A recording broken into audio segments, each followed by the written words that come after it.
네, 안녕하세요. 코난과 김태현의 오디오월드입니다. 지난번에 저희가 바쿤 프로덕트 제품 첫 번째로 7511 MK4 그 제품을 소개를 해드렸는데요. 이번에는 릴레이로 이제 DAC를 가지고 나왔습니다.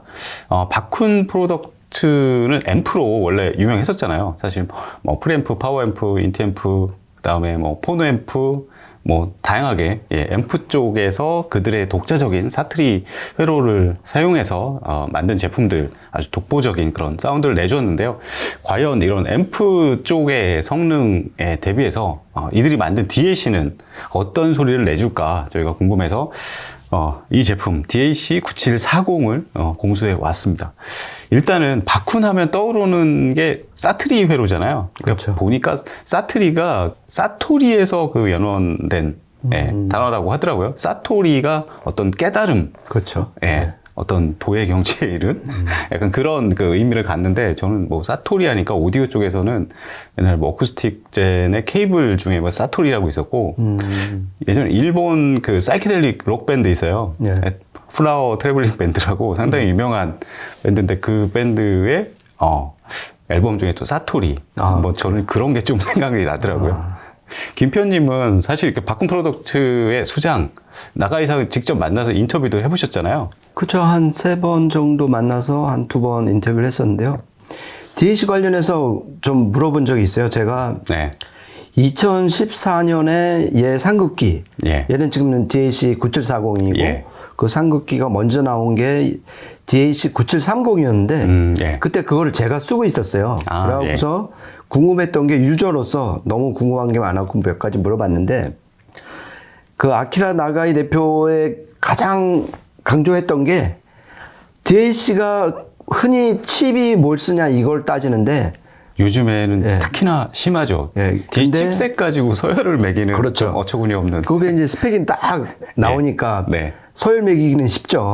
안 들어봐도 되니까. 그렇죠. 근데 그런 맹점을 지적을 하신 거예요. 그러니까 그 덱칩으로 인한 소리 변화, 음질 차이는 미미하다. 오히려 전원부하고 그 뒷단에 오는 아날로그 단에서 그 모든 평가가 이루어져야 마땅하다. 그러면서 코나님도 잘 아시겠지만은, 이게 DAC가 결국 디지털 신호를 아날로그 신호로 변환하면 출력되는 값이 전류값이 나오잖아요. 그렇죠. 그래서 반드시 IV 변환 회로가 있어야 되잖아요. 그런데 자신이 개발한 사투리 회로가 이 IV 변환 회로를 차지하기 때문에 음질적 이득이 상당하다. 이렇게 이거를 되게 강조한 기억이 지금도 생생합니다. 네, 그렇습니다. 이게 보면은 엔지니어마다 디지털 쪽도 딱 정답이 있는 게 아니잖아요. 그래서 디지털 쪽 엔지니어들마다 설계하는 그 뭐 설계 구조나 이런 것들이 굉장히 좀 다 다른데, 보면은 요즘에는 이제 DAC 칩셋을 가지고 DAC에 그냥 서열을 매겨버리는 약간 그런 그 현상도 좀 보이는데, 사실 DAC 이 완제품을 이루는 데는 DAC 그냥 단순 DA 변환하는 그 칩셋 외에 다양한 부분들이 정말 많죠. 엄청 많죠. 그 모든 거를 다 평가해봐야 옳다. 그렇죠. 그러니까 이 바쿤뿐만이 아니라 지금까지 만났던 DAC 관련 제작자들 말이 대부분 그랬어요. 그러니까 맞아요. 토탈덱의 그 대표도 그랬고, 린의 그때 방한했던 그 대표도 그랬고, 그 다음에 또 이제 왜 진공관 쓴 퍼시픽 덱. 퍼시픽.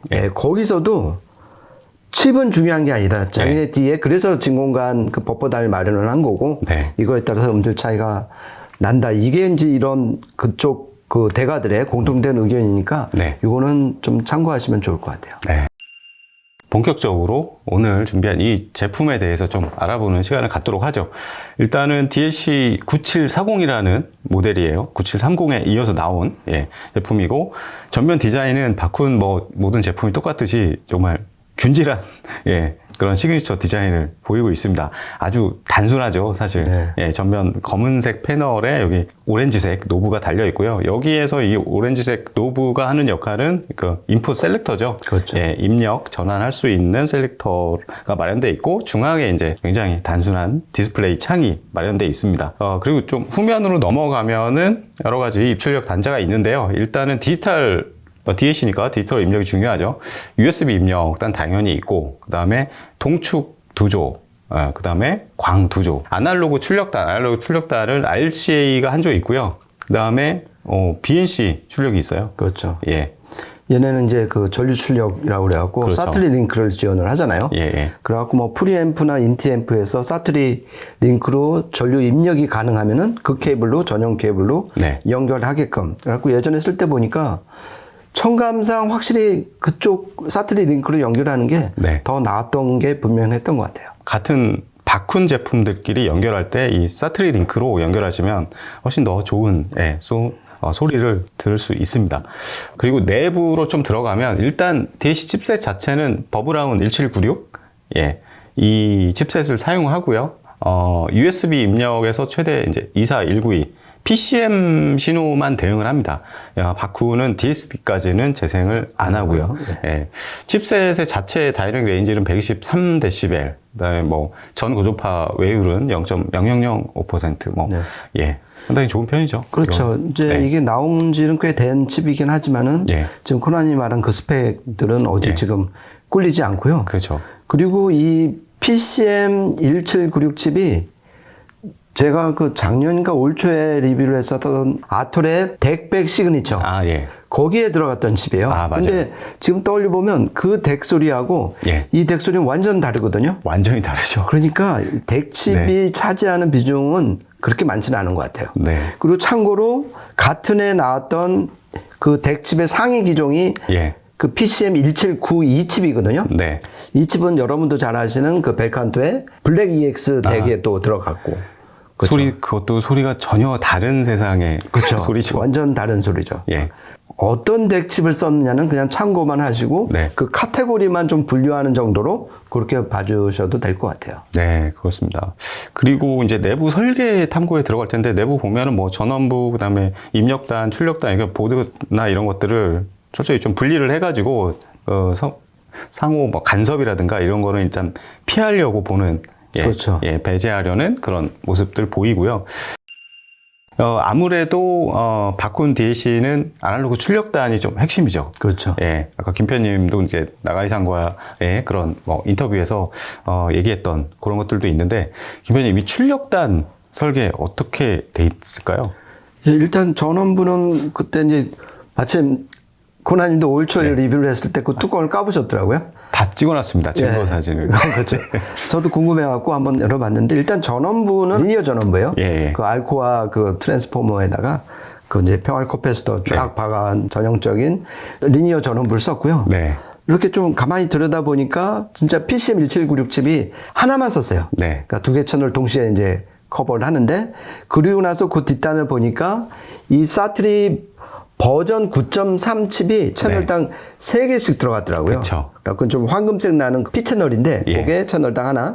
그리고 하얀색 흰 나는 게 N 채널인데 이게 2개. 그래서 한 채널당 3개 칩이 들어가서 IB 변환을 하는 거죠. 그래갖고 전류를 전압으로 변환하는 그 막중한 임무를 사트리 회로가 책임을 지고, 그리고 나서 뒤에를 보니까 저번 스카 7511 MK4에서 저희가 자세히 말씀을 드렸던 그 버퍼단, 즉 HB FBC 회로가 여기도 어김없이 하나씩 채널당 하나씩 들어갔어요. 그러니까 제 기억에는 10년 전에 그 DAC 9730 썼을 때는 그 개발 전이니까 그 HB FBC 회로가 없었는데 여기는 보란 듯이 딱 있는 걸 보고서 얘가 그보다는 좀 등급은 낮지만은 최신 기종의 DAC인 건 맞다. 그걸 좀 뚜껑을 까보고서 확인할 수 좀 있었습니다.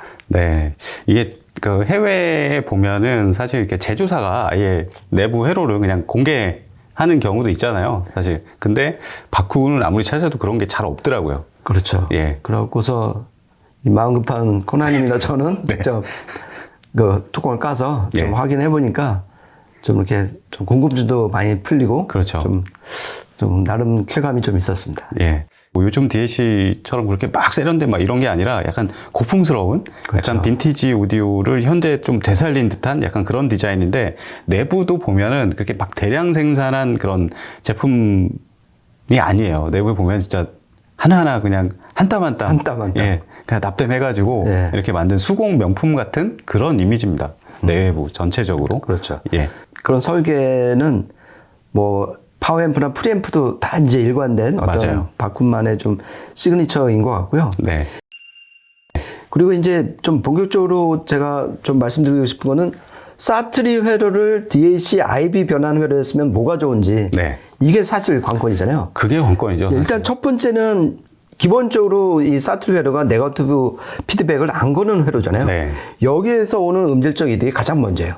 그러니까 스피드라든지 SMB라든지 그다음에 어떤 소리의 순도가 가장 높다는 거. 그렇죠. 그러니까 뭔가 인위적인 걸 안 한다는 뜻이니까요. 네. 이게 그러니까 네거티브 피드백을 걸지 않은 데 따른 음질적 이득이 첫 번째고, 네. 두 번째는 아까 초반에 제가 이제 아키라 나가이 대표랑 인터뷰했을 때 그분이 두 번째로 강조한 거예요.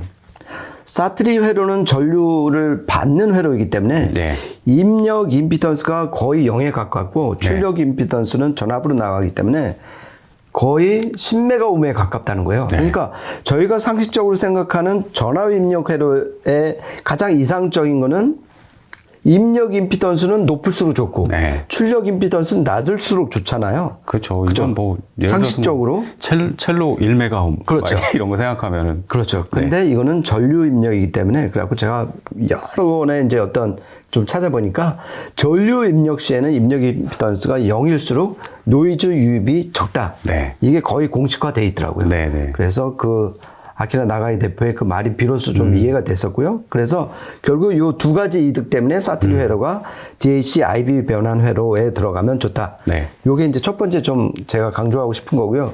그 다음에 HB, FBC 버퍼 회로가 있잖아요. 네. 얘는 지금 되게 10메가홈이라는 아주 높은 출력 임피던스로 나왔잖아요. 그러면 네. 얘가 곧바로 프리앰프로 들어가긴 힘들다는 얘기죠. 그렇죠. 이제는 전압끼리 매칭을 해야 되니까. 네. 그래서 이걸 다시 다운을 시켜주는 버퍼 회로로 저번 시간에 말씀드렸던 그 회로가 네. 채널당 하나씩 들어간 거죠. 그러니까 네.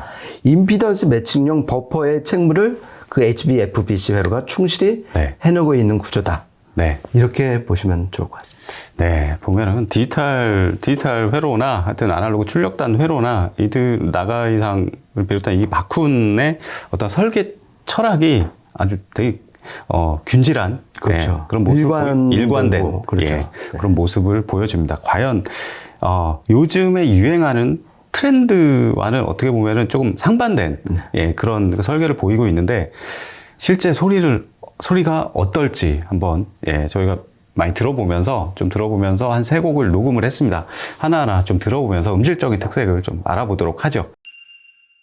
오늘 이 제품 테스트 하는 데는 저희가 그냥 평소에 테스트할 때 사용하는 레퍼런스 시스템을 사용을 했습니다. 일단은 앞단에 네트워크 렌더러 소모디오의 SMS200 울트라를 사용했고요. 거기에서 바로 이제 USB를 뽑아서 DH9740 여기에다가 연결을 했고요. 뒷단에 이제 앰프는 패스랩스의 XP12 프리앰프, 일렉트로 콤파니의 AW250R 파워앰프 사용을 했고요. 스피커는 PMC의 팩트 12 시그니처 사용을 했습니다. 그러면은 세 곡 하나하나 들려드릴 텐데 일단 첫 번째 곡입니다. 들어보시죠.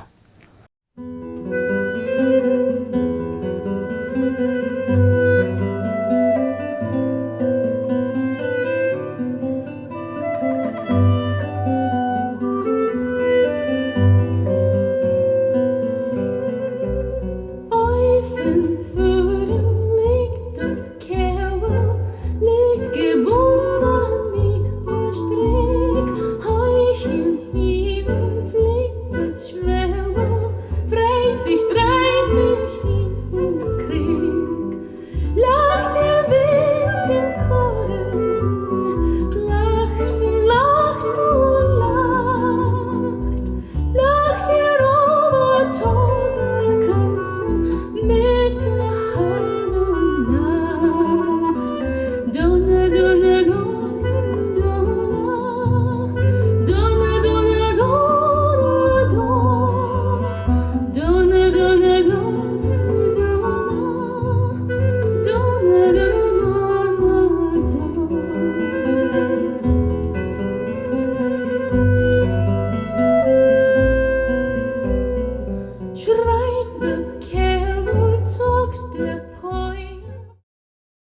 네, 첫 번째 들으신 곡은 조수미 선생님의 도나도나.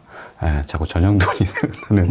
예, 이 곡을 들으면서 저는 가장 딱 처음에 느껴지는 게 어쨌든 소리가 굉장히 생생하게 보컬이 됐든 배경에 이제 깔리는 백그라운드 음악이 됐든 그러니까 소리가 정말 생생하고 특히나 좀 우리가 이 음향기기를 재생음을 평가할 때 어떤 배경이 적막하다, 암전된 듯하다. 그 해외 리뷰에도 그런 말 많이 써요. 예, 블랙 백그라운드 뭐 이런 식으로. 예. 근데 정말 배경이 정말 깨끗하다. 그렇죠. 예, 이게 뭐랄까요? 저는 이제 예전에 리뷰를 쓰면서 그런 얘기를 쓴 적이 있어요. 이제 서양화, 동양화. 근데 동양화를 대표하는 어떤 특징적인 것들인지 어떤 그 여백음이잖아요. 그렇죠. 진짜 DAC인데도 불구하고 그런 아날로직한 어떤 여백음이 이런 것들이 이 음악에서 좀 느껴졌어요, 저는. 여백음이 표현이 좋은 것 같습니다. 아, 네. 예. 노래도 있죠. 뭐가 있어요? 네, 있습니다. 아, 그래요? 네. 저는 이 곡 딱 들으면서 야, 이 곡이 이렇게 정말 순수하고 순결하게, 네. 그러니까 순결한 그 사운드라는 게 바로 이런 거구나. 네. 그리고 정말 깨끗하다. 네. 그리고 개인적으로는 예전에, 그러니까 작년에 리뷰를 했었던 그 홀로 오디오의 메이덱. 그거는 R2R 덱이었잖아요. 그래갖고. 그게 약간 생각나죠. 예, 제가 정말 좋아했던 제시고, 예. 구매할까 정말 고민하다가 결국 돈 문제로 못 산 덱인데, 네. 이상하게 그 덱 생각이 많이 났어요. 아, 예. 그러니까 소리가 일단 예쁘고, 예. 곱고, 그리고 깨끗하고, 예. 그리고 맛깔스러워요. 네. 그러니까 기본적으로 뭐 SMB나 뭐 맑고 깨끗한 소리는 기본인데 네. 그 위에 정말 맛깔스러운 맛이 느껴지는 걸 보면서 야, 요 조그만 네. 덱이 네. 그 가격도 그에 비하면 엄청나게 싼 그쵸, 편인데 훨씬 저렴하죠. 아, 이런 소리를 내는구나. 네. 감탄했고 그 비결이 뭘까 생각을 해보면 결국 비결은 사티류 헤로다. 그러니까 네거티브 피드백을 안 쓰고 네. 그리고 어떤 이제 그 임적인 미터에서 0에 가깝게 해갖고서 네. 유입되는 노이즈를 완전 차단시켜버린 네. 그 효과를 완전 톡톡히 본 것 같다. 네. 이렇게 한번 느꼈습니다. 네. 그러면은 두 번째 녹음한 곡 한번 들어보시죠.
네, 두 번째 들으신 곡 챗 베이커의 솔라라는 곡인데요.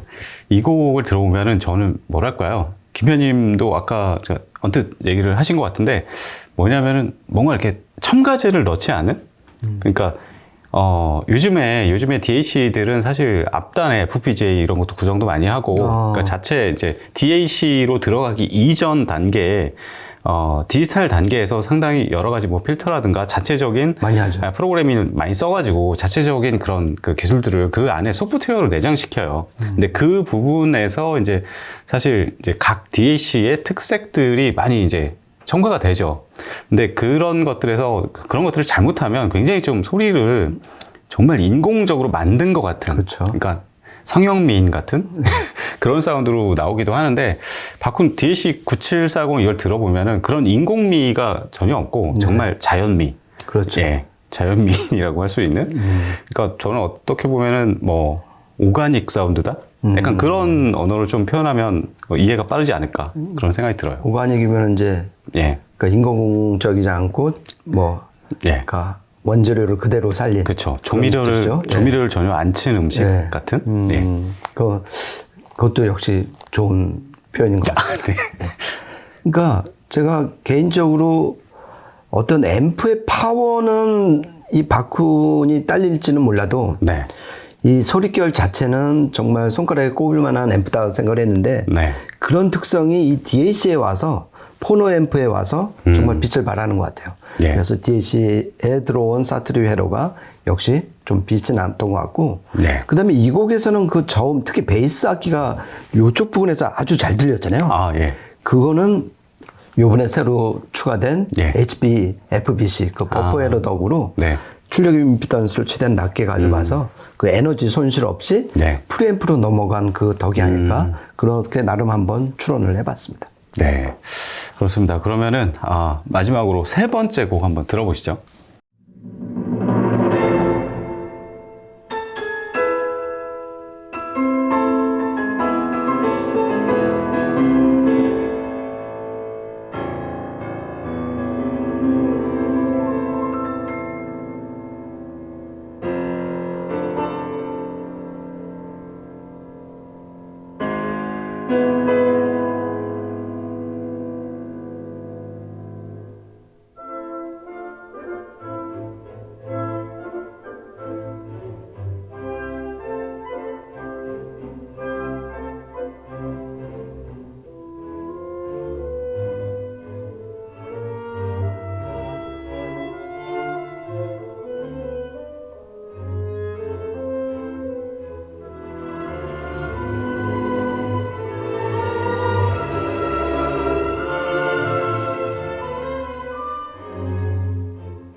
네, 마지막으로 들으신 곡은 앨리스 사라우트가 피아노 참여를 하고요. 바이에른 방송교향악단이 함께한 그리그의 피아노 협주곡 한번 오랜만에 들어봤습니다. 아주 이렇게 야금부터 다다다다 하면 딱 시작 피아노가 딱 나오잖아요. 근데 정말 이게 송어처럼 날쌘, 그 다음에 되게 깨끗한 그렇죠. 그런 소리가 피아노 이게 딱 어택이 딱 있으면서 그 이후에 잔향이 길게 이어지는데 그게 갑자기 이제 뭔가 저는 그런 생각이 들었어요. 만약에 뭐 절에 가면은 이 풍경 소리 있잖아요. 굉장히 조용한 가운데 그 산사에서 갑자기 풍경 소리가 딱 울렸을 때 그런 느낌? 그렇죠. 정막을 뚫는 그런 느낌이 굉장히 좀 귀에 많이 남네요. 적막한 가운데 결국 이제 정보량이 진짜 많았던 그 나름대로 얘가 그렇게 곡을 해석을 한 것 같아요. 정보량이 일단 엄청나게 많다. 그래서 청감상으로는 그 어떤 배음이라든지 이런 게 끄듬이 되게 오래 가는. 그러니까 여운이 오래 남아요. 그렇죠. 귓가에 계속 아른거리는. 그리고 이렇게 서서 아까 들어보니까 그 음이 쫙 물결 동심원처럼 퍼지는 게 시각적으로 보이는 것 같더라고요. 그 정도로 그렇게 큰 기대는 없었는데 정말 또랑또랑하게 정보량 많은 아날로그로 컨버팅된 재생음을 들려주는 거 보고서 좀 감탄했습니다. 마음에 들었어요. 맞아요. 저도 올해 초에 이제 1년에 이제 바꾼 제품들을 쭉쭉쭉쭉 리뷰를 해나가면서 가장 인상 깊게 처음 들었던 제품이 이 제품이었어요. 그래서 상당히 좀 재밌게 제가 집에서 운영하는 시스템에서 한동안 또 재밌게 막 즐겼던 기억이 또 새록새록 나네요. 제가 그 2014년에 들었던 상극기 덱 9730에 비하면 오히려 소리결이 더 차분해지고 그때는 상대적으로 조금 거칠었던 면이 있던 것 같아요. 그리고 정보량도 얘가 좀 더 훨씬 많은 것 같고 그러면은 몇 가지 지금 뭐 이유는 좀 짐작이 되는데요. 일단 그 10년의 세월 동안에 그 지금 아키라 나가이 대표가 강조했던 그 두 가지 네. 회로 있잖아요. 회로, 신설계 회로. 네. 그 히비키 입력단에 들어가는 회로하고 그다음에 버퍼단에 들어가는 네. HB, FBC 회로. 네. 요 두 개. 그러니까 이번에는 뭐 어차피 아날로그 입력단이 없으니까 그렇죠. 히비키 회로는 없는데 네. 그 HB, FBC 회로가 사투리 회로만큼 큰 역할을 했다. 그리고 외형적으로 지금 뭐 동충이나 광은 안 했지만은 일단 입력 단자 수가 늘어난 것도 네. 오히려 하급기의 어떤 반란일 수도 있겠다. 아, 네. 그러니까 최신 작품이 갖는 어떤 특권일 수도 있겠고, 네. 그리고 여러 가지 또 가격도 생각을 하면 그때는 그게 거의 700~800만 원 정도였거든요. 아, 예. 10년 전에. 근데 얘는 제 기억에 한 300~400만 원대잖아요. 네. 네. 그런 면에서도 좀 이득이 있는 것 같고, 좀 여러모로 좀 눈여겨볼 만한 DLC가 아닐까 싶습니다. 네, 이렇게 해서 바쿤 DLC 9740에 대해서 여러 가지 설계에 대해서도 알아보고 음질적인 부분도 알아보는 시간을 가졌고요. 다음에는 또 바쿤의 어떤 제품이 등장할까 기대해 주시고요. 오늘 저희가 준비한 시간은 여기까지입니다. 지금까지 코난과 김태현의 오디오 월드였습니다. 감사합니다. 고맙습니다.